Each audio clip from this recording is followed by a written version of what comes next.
everyone. This is Rachel here, the Modern Shaman. Thanks for being with me for another YouTube Q&A video of this week.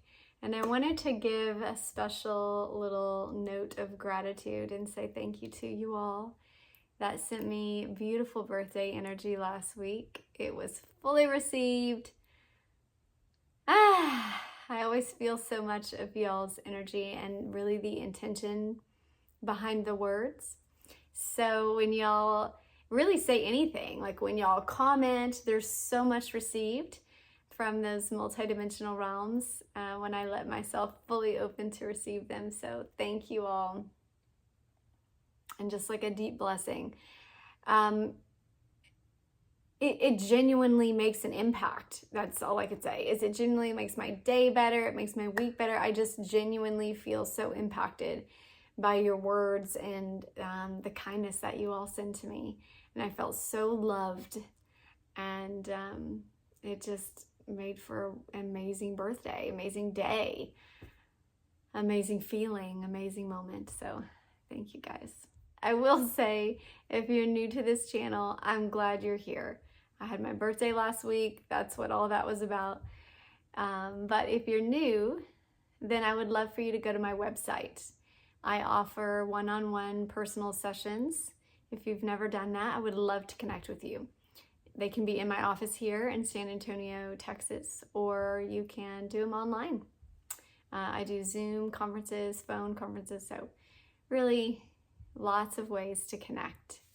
All right, I will read the question that came in this week. YouTube question.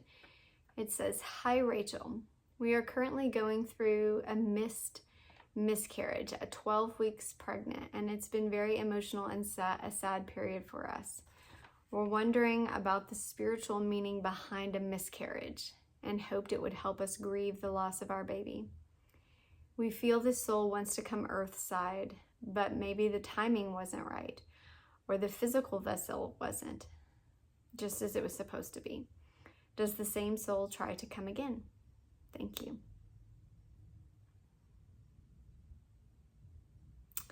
I feel for you. I think a lot of people that are hearing your question feel for you because this is such a shared human experience. And there are many that can support you in true empathy and compassion because they have gone through something like this themselves or someone close to them has.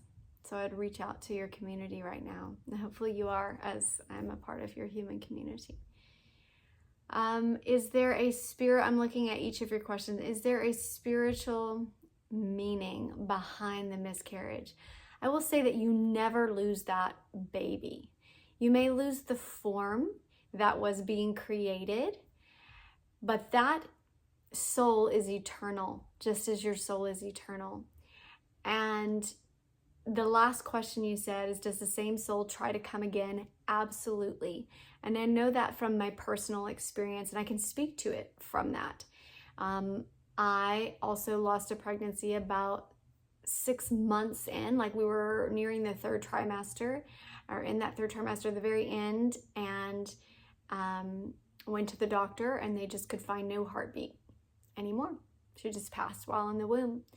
And I had to end up having to get a physical surgery from that because the baby was so big, it was too big to do a typical process of a D&C. And then there were other complications. I had like a fibroid that was growing on top of it. So I've been there, all that to say.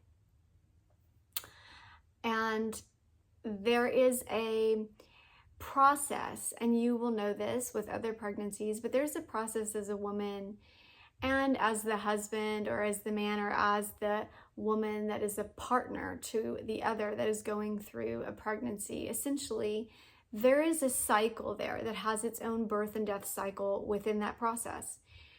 And even if you birth the child, there is an afterbirth that's required that essentially also gets all of those organs and elements that were part of your human body, preparing you for the creation of a new form.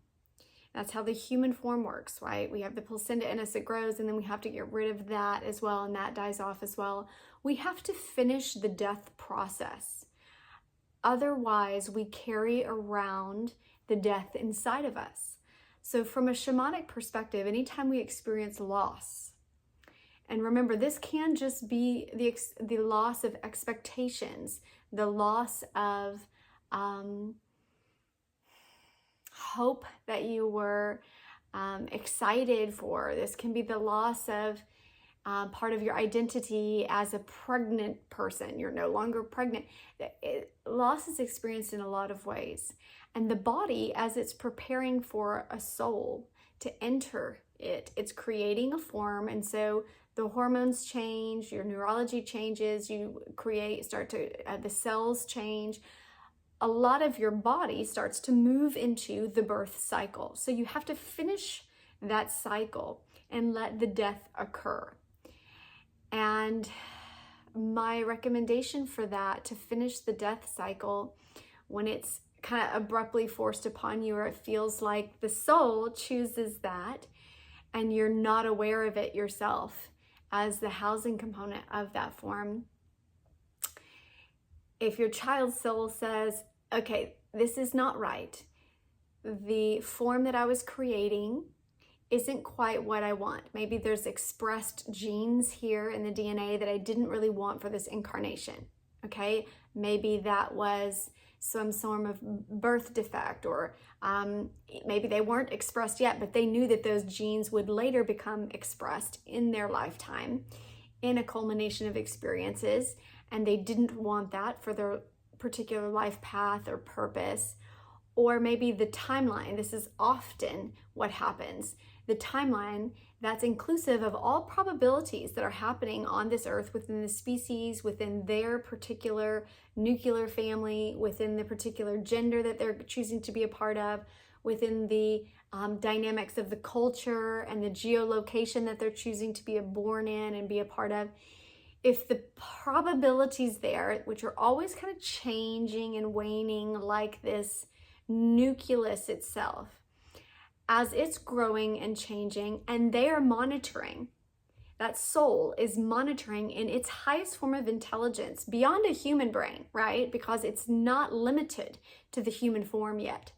When it's choosing its perfect body and perfect timeline in which to come in. So the higher intelligence in which that soul is choosing oftentimes looks for the perfect probability for them to be able to come in and live out the complete purpose energetically, psychologically, emotionally that they are meant to have on this planet, and the purpose that they are a part of. And if it's not quite right, or the probabilities shift, or things change on the planet with the species, they can change that timeline just like that. So there is a lot of intelligent thought that goes into the timing for that soul to incarnate. And when they don't choose that vessel, believe me, there's a reason that is beyond our human recognition and what our brain can come up with. So trust the intelligence of that soul, of your child's soul, that they absolutely knew what would be best for them. And they made that decision beyond our comprehension and our mental faculties once we have, as a parent and already in this form. But like I said earlier, if they have chosen not to come in and that seems abrupt to you because of your expectations, or even if you didn't know, like you said, it was a miscarriage, you almost like didn't know, but in that there has already been preparation in the form. Your body, the cells themselves, your hormones begin to change, your body starts to prepare. And so when it's changed abruptly, the death cycle has to finish out. Otherwise, we walk around with these wounds inside of us, with death inside of us. And if you've ever, we do this all the time. This is those of us that don't heal from the cycles that begin. Instead, we walk around with the death inside of us, and every time somebody talks about a baby or we walk by baby gap, we feel like someone's punching us in the gut because we have the wound and the death living inside of us instead of being expressed.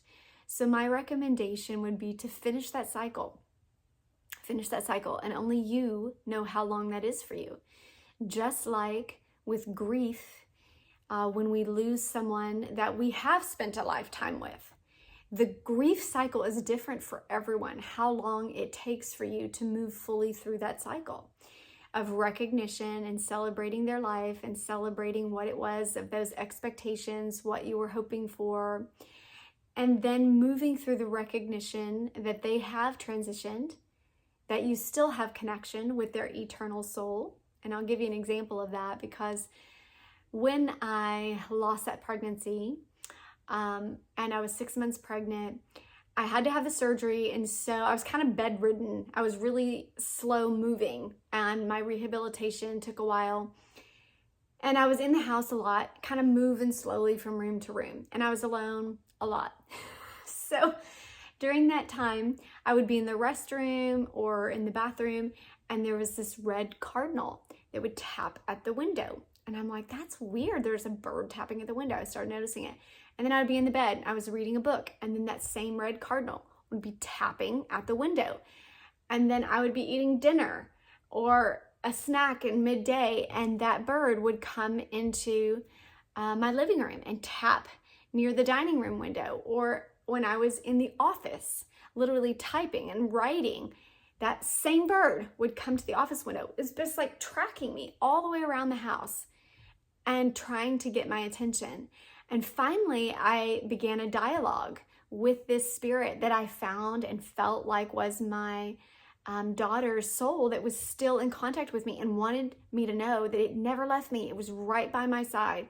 And I felt like my daughter's spirit stayed and stayed and stayed until she re-entered later. She's 9 years old now, but she re-entered later, about a year and a half later, after that loss of that pregnancy. And so all that being said, the soul that's eternal stays with you. And when you can communicate and connect and keep that recognition alive, it helps the physical death cycle process out. So you acknowledge the grief. You go through that healing process of vocalization of the grief, whether it be expressing it, crying, mourning, wailing. Give a vocal intonation to it. We do this in the shamanic community where our cries and our wails have that where you're literally putting your vocal cords into the expression of it to get the vibration out, right?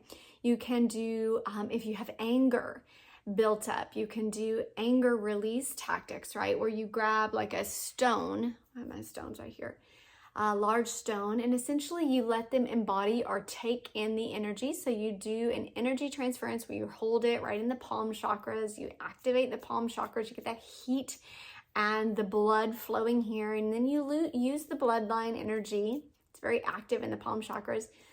And you essentially give a title or an expression to this form, and you say, I want to put my anger of my loss of expectations, my excitement and my frustration that it didn't work out as I expected, or that my body let go, whatever it is you're feeling. And I'm just kind of talking off the top of my head, but whatever it is you're feeling, you hold the stone and essentially kind of squeeze that energy to where you're really palming and activating those bloodlines and the chakras in the palms to transfer the energy, the heat into the stone. It does its natural work. Black stones are natural absorbers of energy. It absorbs the energy, and then you toss the stone out somewhere, not at someone, but out in the backyard or somewhere as hard as you can. And you do that guttural where you're pushing from the solar plexus, strengthening the sense of self and opening all of the chest here. So letting everything up and out. And that is a wonderful anger therapy of expression that doesn't hold anything in. And that way you don't carry those death cycles within you. And then once that's done, you let it be buried. you let go. And this is the releasing and the relaxing. You sleep. You relax. You give ease to the body that the body needs for rehabilitation. This is what we do when we've been sick and we know we need to rehabilitate. You let the cycle finish and then you rehabilitate with a sense of ease. Once that cycle is completed, then you move on in your life and you're available for a new cycle if you'd like to invite in that soul again. And oftentimes, like I said, those souls are highly intelligent and beyond our mental faculties in this human brain. And so they're making those decisions in the perfection of their own timing and their own body and what they're coming to do here on this earth. I just pray ease for you and grace, really. Just that it be graceful. And that you soak up the time between you and your husband. I know that you mentioned him. And that let this be a time that y'all pull together, you communicate in harmony, and you share your sense of love for one another. This can be a beautiful deepening in that relationship, to be there for one another and to feel the love from that other's heart, just outpouring. Death is such an opening. Let yourselves be open to one another. Sending you love. Blessings. I'll be back next week with another video.